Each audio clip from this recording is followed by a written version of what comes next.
So it's a good thing to know. I'm here to talk about the good things down south that takes place there. Now, that's the truth. One of the things that happened there, though, when we sold our church, we bought, we shared the building with a predominantly black church. It was a missionary Baptist church. They asked me to preach a revival for them. I preached 4 nights. The last night I was preaching. When I got through, my wife gave a message in tongues and interpretation. 75 got the Holy Ghost.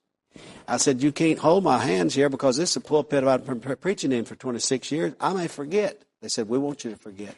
And of course, I've been raised around there, and they think I'm some kind of an icon for whatever that means. And I said, they said the greatest meetings they were ever in. Our choir sung for them, we sung for them, but it was in our own church. But here's the interesting thing. CNN came down, brought their cameras, kind of like we're doing today, and gave an interview. And because we have not only two religions worshiping on the same roof, we've got 2 races in the heart of the Bible Belt, where I-20 and I-55 crosses.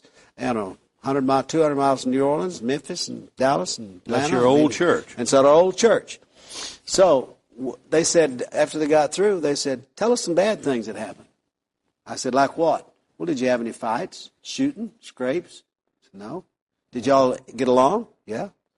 They said, well, we can't just publish good news. We've got to publish some bad news. Yeah. This is a fact. I said, well, go talk to the other pastor, Pastor McNeil. And they went and talked to him. They said, well, and that time it's about a year, said, we've got along great. Their board, our board, we've all worked fine. We paid our notes on time. We rented back from them for $7,000 a month. And so they wouldn't do a documentary. No. Right in the heart of the South. They couldn't wouldn't cause do problems. Anything. And they don't want to cause any problems. And I'm sorry. They couldn't cause problems, so they wouldn't. But the deal is, they won't just tell good news. Right. But They can't stir up some hate.